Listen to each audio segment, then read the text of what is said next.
Grab your popcorns, ladies and gentlemen. I can feel the pitchforks rising. Hello and thank you for clicking on this video where I'll be sharing my honest thoughts and what I've learned from understanding frequency response and why it's important, and also why it's not. This may be an unpopular opinion and may also be somewhat controversial for some, so if you're all about frequency response being the be-all end-all for headphones or IEMs, kindly stop watching because this video will only trigger you. If you're still watching, well, you have been warned. So you can Google essentially what the true definition of frequency response is, but to me, it's essentially a preview of what a gear is going to sound. Highlight, underline, caps, bold, preview. Now, how do I get this information? The great thing is that this information is readily available for you thanks to all the hard work of the people who have taken their time to graph most of the IEMs or headphones available in the market today.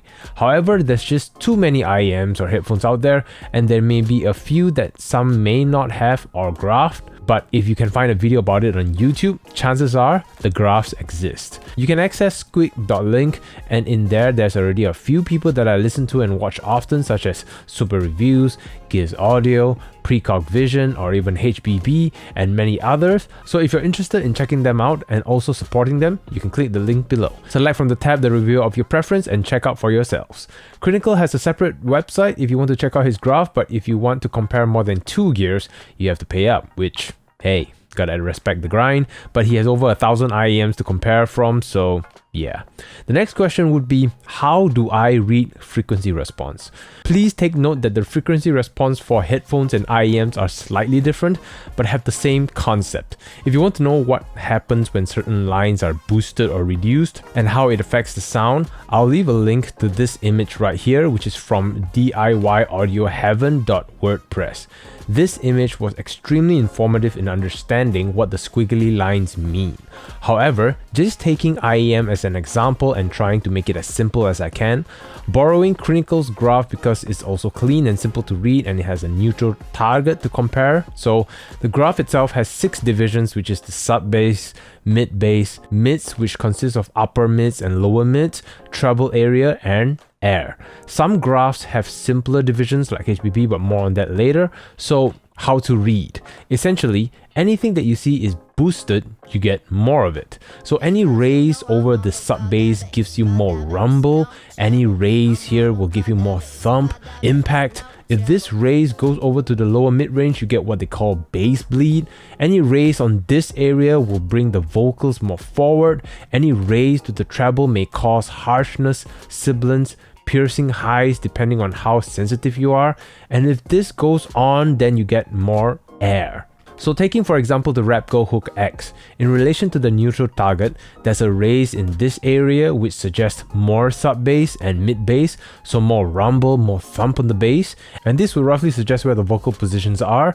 And if the line was higher, it would suggest a more forward presentation, and if it was lower, it'll suggest that you'll have a much more recessed presentation. And then you get a spike in the 9 kHz region, which means this IEM may sound a little sharp or piercing if you're sensitive to this region. So if I want to purchase, say, the Soundnotes Dioko, this graph simply informs you of what the IEM would probably sound like. For example, the reduction in this area means there's a lot less mid-bass, but also the same sub-bass level as the Rapgo.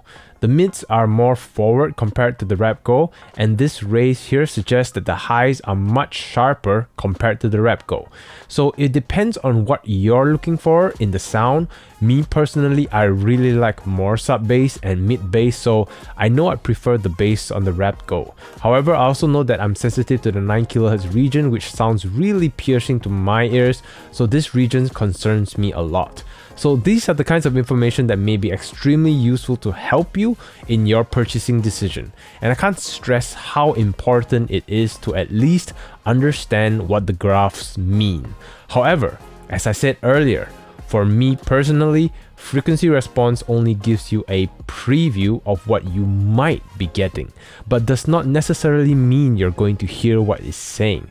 Why do I say this? First thing is unit variance, and you can see this from looking at different people's graph.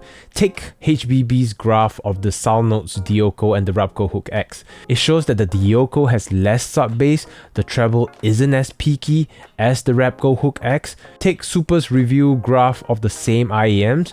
It shows that the Dioko having a little bit more sub-bass, same mids with the Rapco being a little bit more present, and the Dioko's 9 kHz is a lot sharper, and this proves that different people, different gears, different measurement tools, different results. Yes, the graphs do show you a preview of what the IEMs may sound like as an overall, so you know that you will be getting 9 kHz peak on the Rapco and Dioko, and you're going to get more mid-bass on the Rapco compared to the SoundNotes Dioko, but understand that their unit may have a slight variance to what you may be getting. Therefore, all graphs are not measured exactly the same. So whenever someone provides you with an information, understand that it's a preview of that particular IEM, but your experience may vary depending on the next things I'll be discussing as well. Ear tips. Why are there so many ear tips in the market today? It's not only for comfort, but it may affect the sound, although slightly, but that slight change makes quite a difference depending on what you're looking for. For example, if I put foam tips on my Rapco Hook X, the treble is somewhat shaved to a much more palatable experience. However, my bass is also gone. I don't get the same amount of thump as I used to, and different IEMs react differently to certain ear tips. So before you conclude that what you bought may not match what others are hearing, try different ear tips first if you can. And if you really can't hear what others are hearing, the following point may be the cause. Ears. Understand that these frequency graphs are typically measured using this tool. This is one of many tools used to measure frequency response. Sure, some tools has a model of human ears to make it a bit more accurate, but no matter what, this is the structure of your ears. And everyone's ears are different because God, which is why you're always hearing varying experience of sounds from IEMs, headphones, DACs, because everyone just hears differently, and this is why this is one of the most subjective hobbies and topics. And in all honesty, I don't think anyone's wrong. It's just a different experience. There is a chance that you just won't hear the same amount of bass or treble as what is described by other people, which is why it is so important to test the gears if you can first before you purchase them to see if it matches what you want, which leads to my next point. Preference. I believe this is the most important aspect of this hobby. Different people, different ears, different preference. Some influencers have their own certain tastes when they recommend something to you. That's why in certain graphs you see their preferred target, but that's a whole other video. So it's important that you try different IEMs, hopefully in an audio store so you can save money instead of buying every IEM in the world, which is going to burn a hole in your bank account. Trust me, I know. So it's important to understand what you like and don't like, and understand that through the graph as well. At the end of the day, it all comes down to your ears, your music, your preference, so you best be sure to know what you like, not what others like. So what was the point of this video? The core essence of this video is simply to say, understand how the graphs can help you, but ultimately you decide what you think is suitable for your preference. Try those IEMs or headphones or DACs or whatever. Try them first if you can before you purchase them, and enjoy the music. I'm simply sharing my own understanding of what all this means through my journey in this hobby, and I hope it was somewhat informative or useful to you, or especially to someone who's just starting this hobby. If there's anything that I may have misunderstood, please feel free to share your own knowledge so that others can benefit from them as well. Thank you very much for watching this very long video. I hope you enjoyed the video, and if you did, do consider hitting that like and subscribe button. Thank you again until the next experience. Take care and happy listening.